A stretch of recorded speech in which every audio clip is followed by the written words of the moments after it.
તો આજના લેક્ચરની અંદર અમુક વિધાનની આપણે ચર્ચા કરીશું. આ મોટા ભાગના જે વિધાનો છે મિત્રો એ સમાન જ છે. હવે અહીંયા વિધાન છે કે અંકુશ માટે આયોજન પૂર્વ શરત છે. એનો મતલબ અંકુશ માટે આયોજન જરૂરી છે. ધંધાકીય એકમના ધ્યેય સિદ્ધ કરવા યોજનાઓ ઘડવાનું કાર્ય આયોજન કરે છે.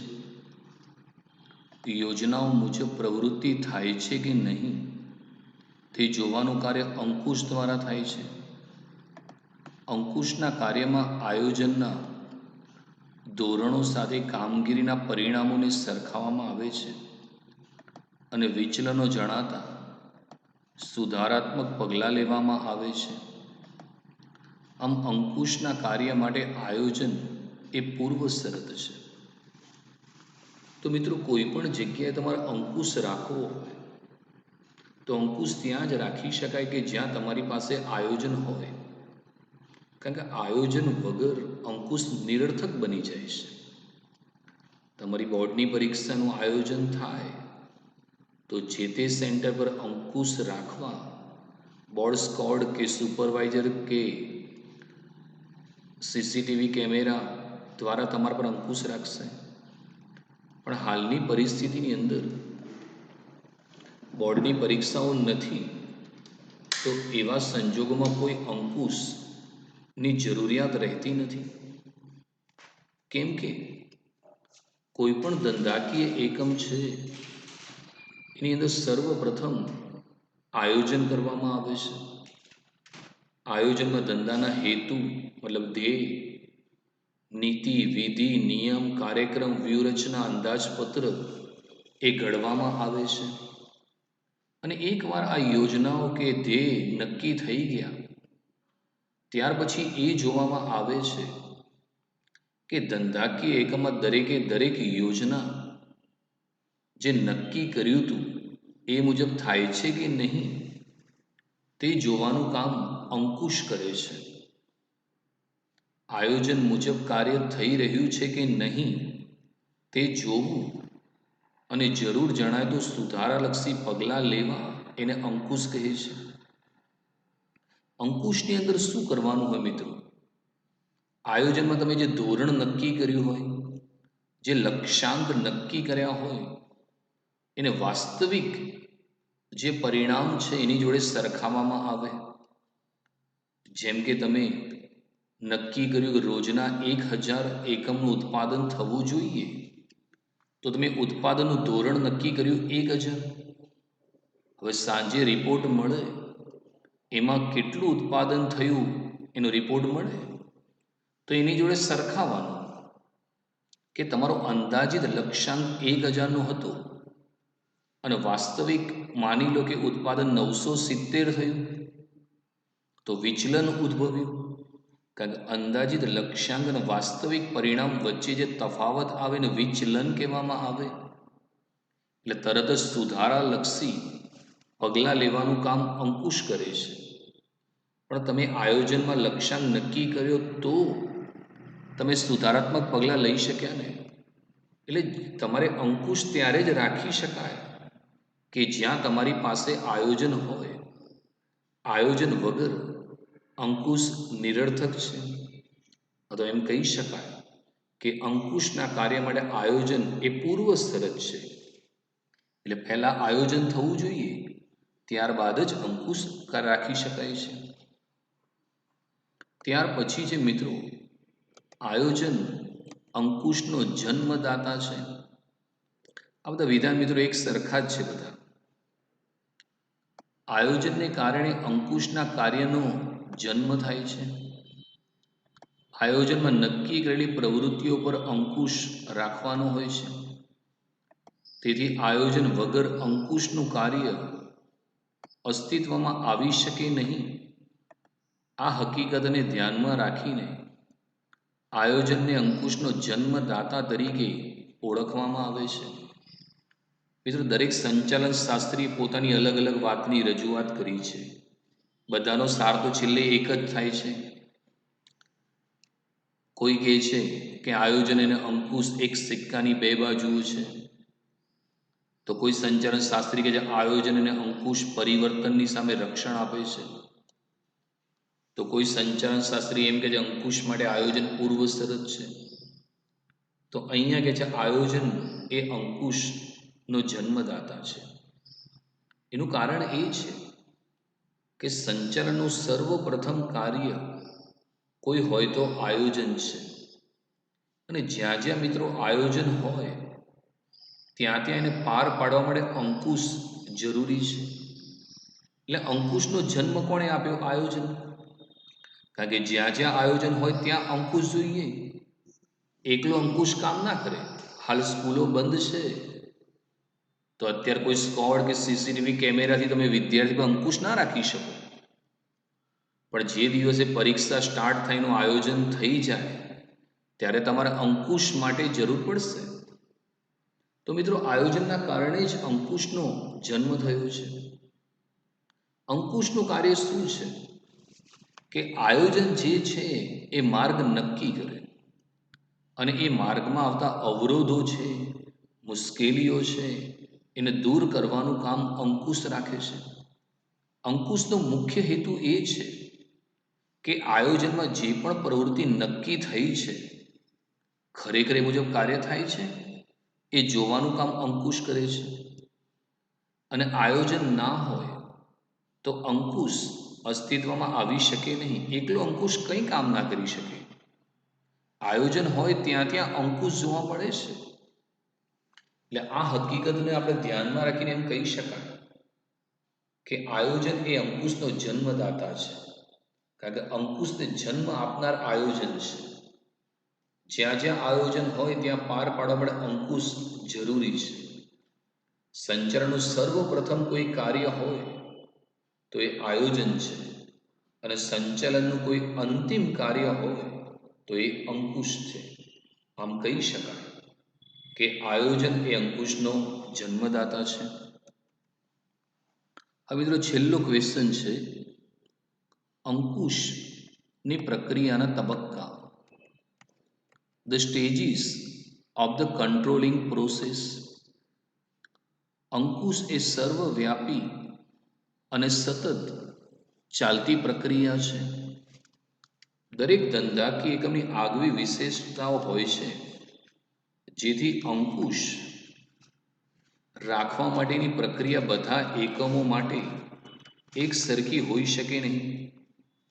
છતાં અંકુશ રાખવાની પ્રક્રિયાના કેટલાક તબક્કા સામાન્ય રીતે દરેક ધંધાકીય એકમમાં જોવા મળે છે, જે નીચે મુજબ છે.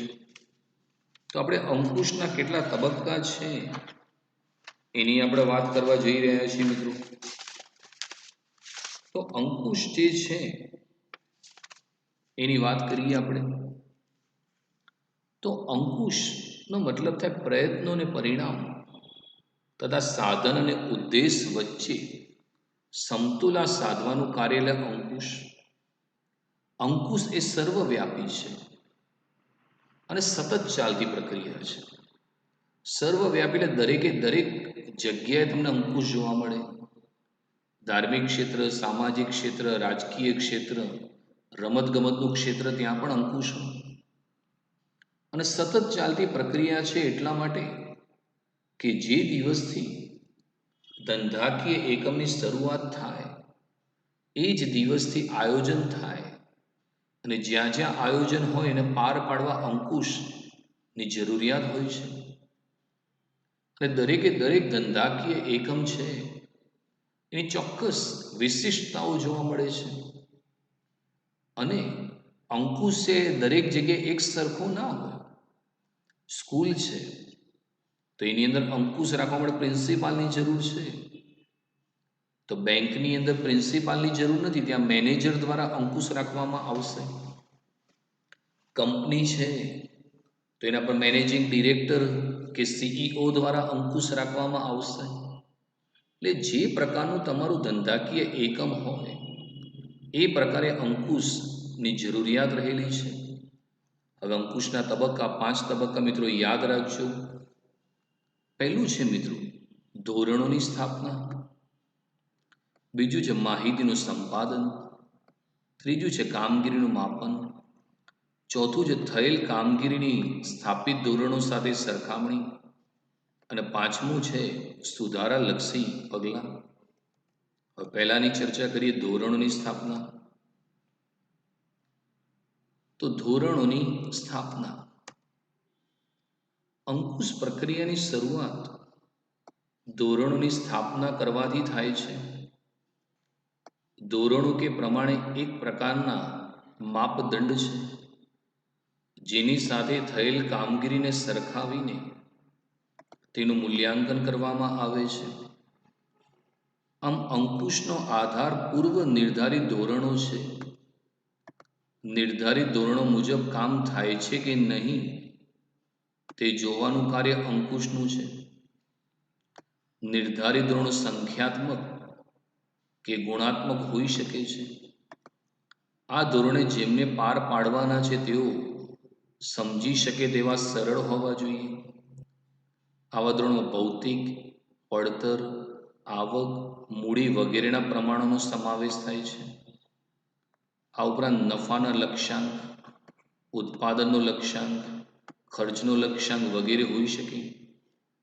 આવા લક્ષ્યાંકો લાંબા કે ટૂંકા ગાળા માટે તૈયાર કરવામાં આવે છે. ધોરણોની પસંદગી ઉચ્ચ સપાટી સંચાલનથી થાય છે. આ લક્ષ્યાંકો કર્મચારીઓને સમજાવવામાં આવે છે. કામદારો લક્ષ્યાંકો પરથી તેમની કામગીરીનું આયોજન મેળવે છે અને આ ધોરણો જાળવવાના સતત પ્રયત્નો કરે છે. તો અંકુશ જે છે એની પ્રક્રિયાનું પ્રથમ સોપાન, પ્રથમ પગથિયું છે ધોરણોની સ્થાપના. ધોરણ એટલે શું? એક પ્રકારનું માપદંડ. કોઈ પણ તમે જે કાર્ય શરૂ કરો એ પહેલા એનો એક માપદંડ નક્કી થાય કે ભાઈ આ કામ આટલા સમયની અંદર પૂરું થવું જોઈએ, એને ધોરણ કહેવાય. જેમ કે તમારી બોર્ડની પરીક્ષા હોય તો બોર્ડ એક સ્ટાન્ડર્ડ, એક ધોરણ નક્કી કરે કે ભાઈ આ પેપર 3 કલાકમાં પૂરું થઈ જવું જોઈએ. એટલે પછી એ રીતે પેપર સ્ટાઇલ ઘડવામાં આવે કે 3 કલાકમાં સરળતાથી કામ થઈ જાય. અને ધંધાકીય એકમ જે છે એ આ પ્રકારના ધોરણો નક્કી કરતા હોય છે કે કેટલું ઉત્પાદન કરવું, કેટલું વેચાણ કરવું, કેટલો ખર્ચ કરવો, એવા ધોરણ નક્કી થાય. કેટલાક ધોરણો મિત્રો સંખ્યાત્મક હોય, એટલે જેને સંખ્યામાં દર્શાવી શકાય એવા હોય. જેમ કે ઉત્પાદન તમે સંખ્યામાં દર્શાવી શકો, ખરીદી તમે સંખ્યામાં દર્શાવી શકો. જ્યારે કેટલાક ધોરણો ગુણાત્મક હોય, એને સંખ્યામાં નહીં પરંતુ ગુણધર્મ સ્વરૂપે રજૂ કરી શકાય. જેમ કે અમૂલ છે એ નક્કી કરે ભાઈ દૂધની આપણી ગુણવત્તા આ પ્રકારની હોવી જોઈએ. તો એ ગુણવત્તા જે છે એને સંખ્યામાં નહીં ગુણધર્મ સ્વરૂપે રજૂ કરવામાં આવે છે. અને આ જે ધોરણ છે એ ધોરણ જે લોકોએ પાર પાડવાના છે તેઓ સમજી શકે તેવા સરળ હોવા જોઈએ. અને આ જે ધોરણો છે એ જુદા જુદા પ્રકારના હોય. ભૌતિક એટલે જોઈ શકાય એ પ્રકારના ધોરણ હોય. પડતર એટલે એક વસ્તુ બનાવવામાં આટલા રૂપિયાનો ખર્ચ થવો જોઈએ એની પડતર નક્કી થાય અને એના આધારે કંપની કોસ્ટ નક્કી કરે. દાખલા તરીકે કોલગેટ કંપની ટૂથપેસ્ટ બનાવતી હોય તો એક ટૂથપેસ્ટની પડતર આટલા રૂપિયા હોવી જોઈએ, તો એટલામાં તૈયાર થઈ જાય એ પ્રકારે એનું ધોરણ હોય. આવક, તો આવકનું ધોરણ પણ હોય કે ભાઈ એક દિવસ દરમિયાન આટલી ધંધાકીય એકમમાં આવક થવી જોઈએ. મૂડીનું ધોરણ હોઈ શકે કે ભાઈ ધંધાકીય એકમમાં આટલી મૂડીનું રોકાણ કરવું જરૂરી છે. આ ઉપરાંત નફાનું ધોરણ હોય કે ભાઈ 2020-21માં 5 કરોડનો નફાનો લક્ષ્યાંક રાખી શકાય કે ભાઈ આ વર્ષે આપણે આટલો નફો કરવાનો છે. અથવા ઉત્પાદનનું ધોરણ રાખી શકાય કે ભાઈ ડિસેમ્બર મહિનામાં 5 લાખ એકમનું ઉત્પાદન કરવું તો એક ધોરણ છે. અને પછી વાસ્તવમાં જે કામગીરી થાય જો સરખાવવામાં આવે તો ભાઈ ખરેખર 5 લાખનું થયું. બીજું ખર્ચનો લક્ષ્યાંક, કે કયા ઉત્પાદન અને કઈ વસ્તુ પર તમે કેટલો ખર્ચ કરશો એનું પણ એક ધોરણ હોય. આપણા દેશના નાણામંત્રી જે બજેટ બનાવે છે એમાં શિક્ષણ પાછળ કેટલો ખર્ચ થશે, આરોગ્ય પાછળ, સંરક્ષણ પાછળ, તો દરેકનો લક્ષ્યાંક નક્કી કરે છે. આવા જે મિત્રો ધોરણો છે લાંબા ગાળાના પણ હોઈ શકે, બધા ટૂંકા ગાળાના પણ તમે રાખી શકો છો. અને ધંધાકીય એકમમાં આ જે ધોરણ છે સ્ટાન્ડર્ડ, એ ઉચ્ચ સપાટીના સંચાલક મંડળ, જનરલ મેનેજર અને મેનેજિંગ ડિરેક્ટર દ્વારા નક્કી થાય છે. ત્યારબાદ એ જે ધોરણ નક્કી થયા એ મધ્ય સપાટીના વિભાગીય અધિકારીઓ, ખાતાકીય અધિકરણ સમજાવવામાં આવે છે કે ભાઈ આ વર્ષે આટલું ઉત્પાદનનું લક્ષ્યાંક છે, કે આ વર્ષે આટલા વેચાણનો લક્ષ્યાંક છે, કે આ વર્ષે આટલા નફાનો લક્ષ્યાંક છે. અને મધ્ય સપાટીના જે અધિકારીઓ છે એ તળ સપાટીના જે કર્મચારીઓ છે, કામદારો છે, એને સમજાવે છે. એને આધારે લોકો દૈનિક કેટલું ઉત્પાદન કરવું, કેટલું વેચાણ કરવું એનું આયોજન કરશે. અને આ ધોરણ સતત જાળવી શકાય એ માટે સતત પ્રયત્નો કરવામાં આવશે. અને દરેકે દરેક જગ્યાએ મિત્રો આ રીતે સ્ટાન્ડર્ડ નક્કી થાય. મારુતિનો જે હરિયાણામાં પ્લાન્ટ છે એમાં એક ધોરણ છે કે રોજની 1200 ગાડીનું ઉત્પાદન થવું જોઈએ, 1200 તો ફિક્સ છે. અને એ ધોરણ બધા કર્મચારી જાળવી રાખે છે. એ લોકો રોજે રોજ એટલા કામનું આયોજન કરે છે કે જેથી નિર્ધારિત સમયમાં એમનો ઉત્પાદનનો લક્ષ્યાંક પૂરો થઈ જાય. તો ધોરણોની સ્થાપના પછી મિત્રો બીજું છે માહિતીનું સંપાદન, ગેધરિંગ ઓફ ઇન્ફોર્મેશન. આ તબક્કામાં થયેલ કાર્ય અને વાસ્તવિક પરિસ્થિતિ અંગે માહિતીનું સંપાદન કરવામાં આવે છે. માહિતી સંપાદન અંગત નિરીક્ષણ, મૌખિક અહેવાલ અને લેખિત અહેવાલ દ્વારા મેળવવામાં આવે છે. એકવાર મિત્રો તમે જે ધોરણ નક્કી કર્યું ત્યારબાદ અંકુશની પ્રક્રિયાનો બીજો તબક્કો આવે છે માહિતીનું સંપાદન. એટલે તમે ધોરણ તો નક્કી કરે પણ માહિતી મેળવો તો ખરા કે તમે જે ધોરણ નક્કી કર્યું હતું ખરેખર એ મુજબ કાર્ય થઈ રહ્યું છે, વાસ્તવમાં કેટલું કામ થયું એની માહિતી લેવામાં આવે છે. અને માહિતી એકત્રિત કરવા માટે અંગત નિરીક્ષણ, જો તમારું ધંધાકીય એકમ નાનું હોય તો તમે જાતે જઈને માહિતી મેળવી શકો કે ભાઈ ખરેખર શું કામ થઈ રહ્યું છે. અથવા મૌખિક અહેવાલ, જે કર્મચારીઓ જેને પૂછવામાં આવે કે ભાઈ આજે કેટલું કામ થયું, કેટલું ઉત્પાદન થયું, કેટલું વેચાણ થયું, તો માહિતી લઈ શકાય.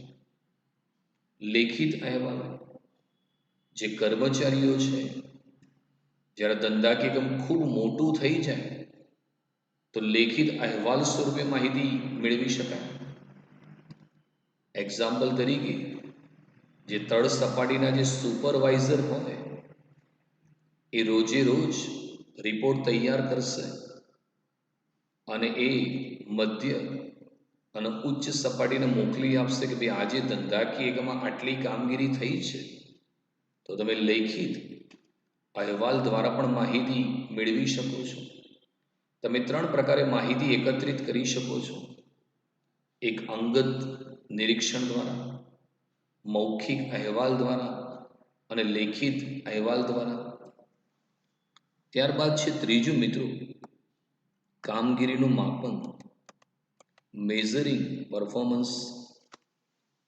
પૂર્વ નિર્ધારિત ધોરણો પ્રમાણે જ કામ થાય છે કે નહીં તે જાણવા માટે થયેલા કાર્યોનું માપન જરૂરી છે. આ પ્રકારનું માપન સંખ્યાત્મક કે ગુણાત્મક બંને રીતે હોઈ શકે છે. તો હવે છે કામગીરીનું માપન. એકવાર તમે ધોરણની સ્થાપના કરી દીધી, બીજા તબક્કામાં તમે માહિતી એકત્રિત કરી, હવે કામગીરીનું માપન થશે કે તમે જે પૂર્વ નિર્ધારિત જે ધોરણ નક્કી કર્યા હતા એ મુજબ ખરેખર વાસ્તવમાં કાર્ય થઈ રહ્યું છે, એનું માપન કરવામાં આવશે. આ માપન સંખ્યાત્મક કે ગુણાત્મક રીતે થઈ શકે. જેમ કે ઉત્પાદનનું લક્ષ્યાંક તમે 1000 એકમ નક્કી કર્યો, તો રોજ ઉત્પાદન તમે ગણીને નક્કી કરો કે ખરેખર 1000 એકમનું ઉત્પાદન થયું. બીજું ગુણાત્મક, આ અમૂલ ડેરી છે કે સાબર ડેરી છે, એમાં એક ડિપાર્ટમેન્ટ છે ક્વોલિટી કંટ્રોલ. ત્યાં રોજે રોજ દૂધ, દહીં, ઘી જે પણ ઉત્પાદન થાય તો ક્વોલિટી કંટ્રોલ તરત જ એને ચેક કરે છે કે આપણે જે દૂધની ગુણવત્તા નક્કી કરી હતી કે ઘીની ગુણવત્તા નક્કી કરીને ખરેખર એ જ મુજબ ઉત્પાદન થઈ રહ્યું છે, એ જોઈ શકાય.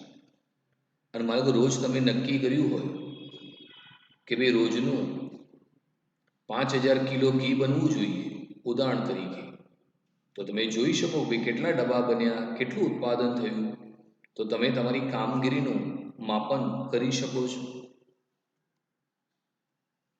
ચોથું છે મિત્રો, થયેલ કામગીરીની સ્થાપિત ધોરણો સાથે સરખામણી. Comparison of work done with set standard.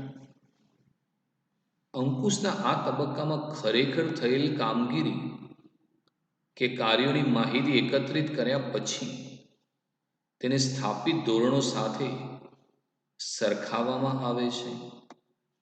આ સરખામણી કરવાથી કેટલાક પ્રમાણો સિદ્ધ થયા છે અને કેટલા પ્રમાણો સિદ્ધ થયા નથી તે જાણી શકાય છે. તો અંકુશની જે પ્રક્રિયા છે એનું પ્રથમ પગથિયું ધોરણોની સ્થાપના છે, બીજું છે માહિતીનું સંપાદન, ત્રીજું છે કામગીરીનું માપન, ચોથું છે કે થયેલ કામગીરીની સ્થાપિત ધોરણો સાથે સરખામણી. તો એકવાર તમે ધોરણો નક્કી કરી દીધા, બીજા તબક્કામાં તમે માહિતી એકત્રિત કરી દીધી, ત્યારબાદ ત્રીજો જે તબક્કો હતો એમાં કામગીરીનું તમે માપન કર્યું. હવે ચોથો તબક્કો એ કહે છે કે તમારી જે ખરેખર જે કામગીરી થઈ છે એને સ્થાપિત ધોરણો જોડે સરખાવવાની. કે તમે નક્કી કર્યું હતું એ મુજબ જ ઉત્પાદન થયું, એ મુજબ જ વેચાણ થયું, એટલો જ ખર્ચ થયો, જેના આધારે તમને એ ખબર પડે કે તમે જે ધોરણો નક્કી કરતા સિદ્ધ થયા કે નથી થયા, અને સિદ્ધ થયા તો કેટલા પ્રમાણમાં સિદ્ધ થયા, એ સરખામણી દ્વારા નક્કી થઈ શકે. દાખલા તરીકે મારુતિ કંપની નક્કી કર્યું કે રોજની 1200 ફોર વ્હીલર ગાડીનું ઉત્પાદન થવું જોઈએ, તો એનું એક ધોરણ છે.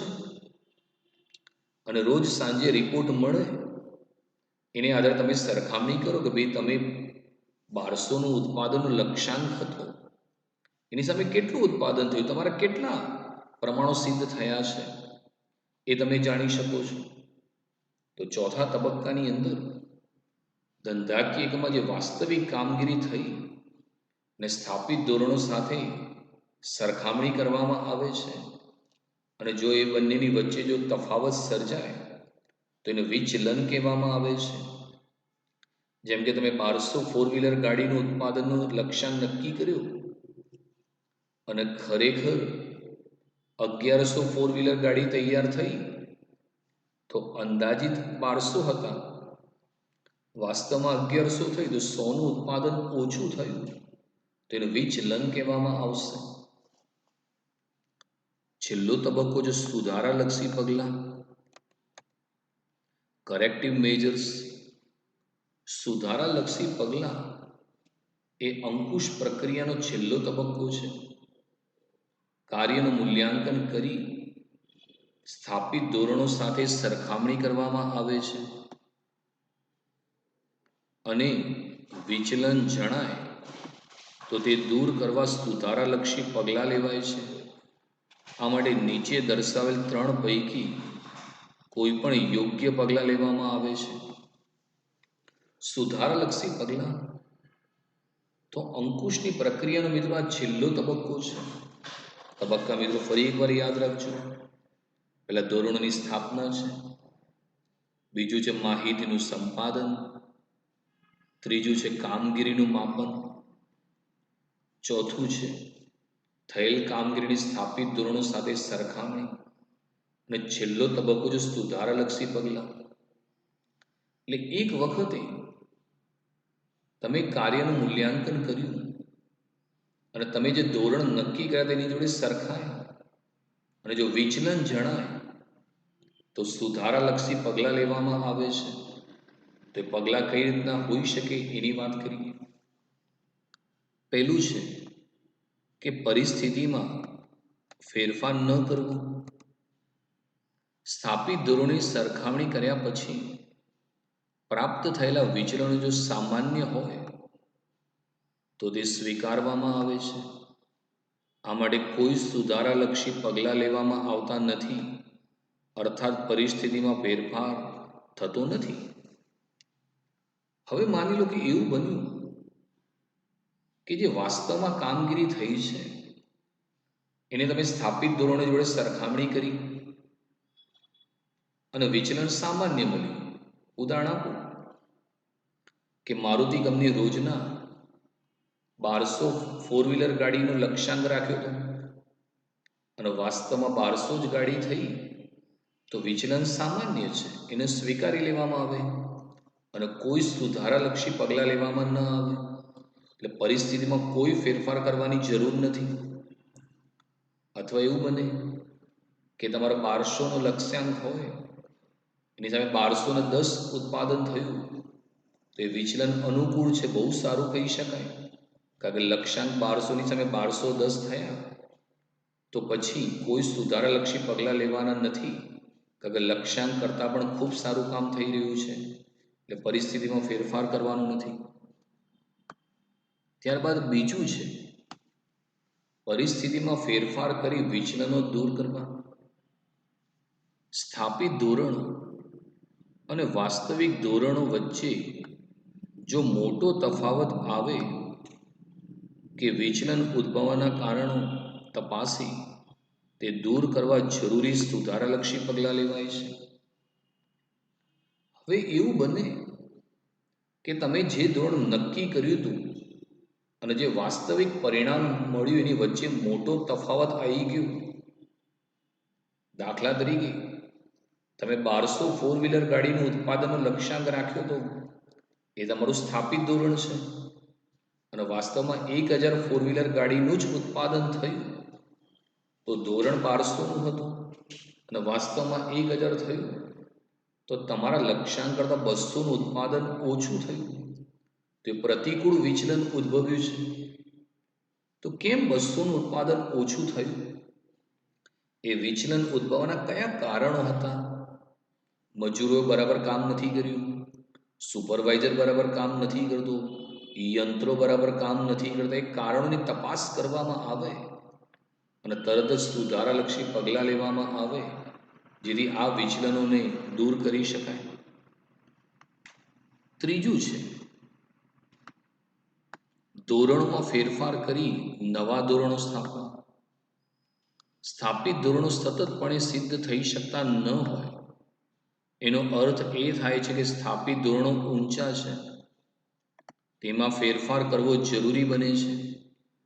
આવા સંજોગોમાં સ્થાપિત ધોરણોમાં જરૂરી ફેરફાર કરી નવા ધોરણો સ્થાપવામાં આવે છે. કેટલીક વાર સ્થાપિત ધોરણો કરતાં વધુ સારા પરિણામો હોય તો ધોરણો સુધારીને ઊંચા ધોરણોની સ્થાપના કરવામાં આવે છે. આમ અંકુશનું કાર્ય માત્ર વિચલનોને શોધવાનું નથી, પરંતુ એકમના કાર્યોને દેશ સિદ્ધિ તરફ દોરવાનું છે. અંકુશ એ વિધાયક પ્રક્રિયા છે. તો સુધારાલક્ષી પગલામાં એક તો એ હતું કે પરિસ્થિતિમાં ફેરફાર ન કરવો, કારણ કે વિચલન સામાન્ય હોય તો સ્વીકારી લેવાનું, પરિસ્થિતિમાં સુધારો નથી કરવો. જો વાસ્તવિક ધોરણો વચ્ચે મોટો તફાવત આવે તો પરિસ્થિતિમાં ફેરફાર કરીને વિચલનો દૂર કરવામાં આવે. ત્રીજું છે ધોરણોમાં ફેરફાર કરી નવા ધોરણો સ્થાપવા. તમે જે મિત્રો ધોરણ નક્કી કર્યું છે, એક સ્ટાન્ડર્ડ નક્કી કર્યું છે, એ સતત સિદ્ધ થઈ શકતા ના હોય. એનો અર્થ એ થયો કે તમે ધોરણ બહુ જ ઊંચું નક્કી કર્યું છે, એ સિદ્ધ થઈ શકે એમ નથી, તો પછી ધોરણમાં જ ફેરફાર કરવો જરૂરી છે. દાખલા તરીકે તમે રોજ કારખાનામાં 1000 એકમનું ઉત્પાદનનું લક્ષ્યાંક નક્કી કર્યું અને તમને સાંજે રિપોર્ટ મળ્યો ભાઈ 400નું ઉત્પાદન થયું. બીજે દિવસે તમને રિપોર્ટ મળ્યો કે ભાઈ 370નું ઉત્પાદન થયું. ત્રીજે દિવસે રિપોર્ટ મળ્યો કે 390નું ઉત્પાદન થયું. હવે તમારો લક્ષ્યાંક 1000નો છે અને વાસ્તવમાં 370, 390, 400નું જ ઉત્પાદન થઈ રહ્યું છે. એનો અર્થ એ થયો કે તમે 1000નું જે ધોરણ નક્કી કર્યું છે ખૂબ જ ઊંચું છે, એ સિદ્ધ થઈ શકે એમ નથી, જેથી ધંધામાં જરૂરી ફેરફાર કરવા જોઈએ અને નવા ધોરણો એવા સ્થાપવા જોઈએ કે જેથી એને સિદ્ધ કરી શકાય. તો પછી 1000ની સામે 400, 370, 390 થતા હોય તો પછી એક એવું ધોરણ નક્કી કરવું જોઈએ કે ભાઈ રોજના 400 એકમનું ઉત્પાદન કરવું, કારણ કે 1000 સુધી તમે પહોંચવાના જ નથી. તો પછી એક નવું ધોરણ સ્થાપવું પડે. તમે 10મા ધોરણમાં હતા અને પહેલી પરીક્ષામાં તમારે માની લો કે 80% આવ્યા, બીજી પરીક્ષા છે એમાં 82% આવ્યા અને માની લો કે તમે ધોરણ નક્કી કર્યું 95% લાવવા. આ 95% તમારો લક્ષ્યાંક છે, એની સામે 80 અને 82 જો આવતા હોય તો પછી તમારું 95%નું ધોરણ એટલું ઊંચું છે કે એમાં ફેરફાર કરવો જોઈએ. પછી એક નવું ધોરણ નક્કી કરવું જોઈએ કે ભાઈ 85% લાવવા. અને ઘણી વખત એવું બને કે તમે જે ધોરણ નક્કી કર્યું છે એના કરતાં તમને ખૂબ સારા પરિણામ મળે અને જો વધુ સારા પરિણામ મળે તો ધોરણો સુધારીને ઊંચા ધોરણો નક્કી કરવા જોઈએ.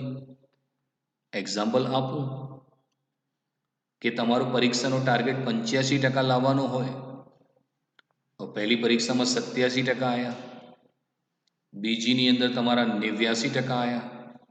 તમારું ધોરણ 85% લાવવાનું હતું, એની સામે પહેલીમાં 87 આવ્યા, બીજીમાં 89 આવ્યા. એનો મતલબ તમને વધુ સારા પરિણામ મળી રહ્યા છે. તો એક નવું ધોરણ નક્કી કરવું કે ભાઈ 90% ઉપર મારે લાવવા. એટલે ઘણી વખત એવું બને કે તમે જે ધોરણ નક્કી કર્યું એના કરતાં ખૂબ સારા પરિણામ મળે, તો ધોરણો સુધારીને ઊંચા ધોરણો સ્થાપવા જોઈએ. એટલે અંકુશ જે છે મિત્રો, એનું કામ માત્ર વિચલનો શોધવાનું નથી. કર્મચારી જે ભૂલો, ખામીઓ, મુશ્કેલીઓ કરે એને શોધીને દૂર કરવાનું છે, જેથી એ જ ભૂલોનું ભવિષ્યમાં પુનરાવર્તન થાય નહીં. એટલે અંકુશ એ નકારાત્મક પ્રવૃત્તિ નથી, પણ અંકુશ એ વિધેયાત્મક અને હકારાત્મક પ્રક્રિયા છે. તો અંકુશ પ્રક્રિયાના તબક્કા ફરી એકવાર સમજી લઈએ. પહેલાં ધોરણોની સ્થાપના હતી, બીજા નંબરમાં માહિતીનું સંપાદન, ત્રીજા નંબરમાં કામગીરીનું માપન, ચોથામાં થયેલ કામગીરીની સ્થાપિત ધોરણો સાથે સરખામણી, પાંચમા બધું સુધારલક્ષી પગલાં. સુધારલક્ષી પગલાં 3 પ્રકારના હોય. એક, પરિસ્થિતિમાં ફેરફાર ન કરવો. જો વિચલનો સામાન્ય હોય તો પરિસ્થિતિમાં ફેરફાર નથી કરવાનો. જો સ્થાપિત ધોરણો અને વાસ્તવિક ધોરણ વચ્ચે મોટો તફાવત આવે તો પરિસ્થિતિની અંદર ફેરફાર કરીને નવા ધોરણો સ્થાપવાના છે. અને ત્રીજું છે ધોરણમાં ફેરફાર કરી નવા ધોરણ સ્થાપવા. જો તમારા સ્થાપિત ધોરણો સતત સિદ્ધ ન થઈ શકતા હોય તો એમાં ફેરફાર કરવાના અને નવા ધોરણો એવા સ્થાપવાના કે જે સિદ્ધ કરી શકાય. તો અહીંયા મિત્રો આજે આપણે અંકુશનું ચેપ્ટર પૂરું કરી રહ્યા છીએ. Thank you very much.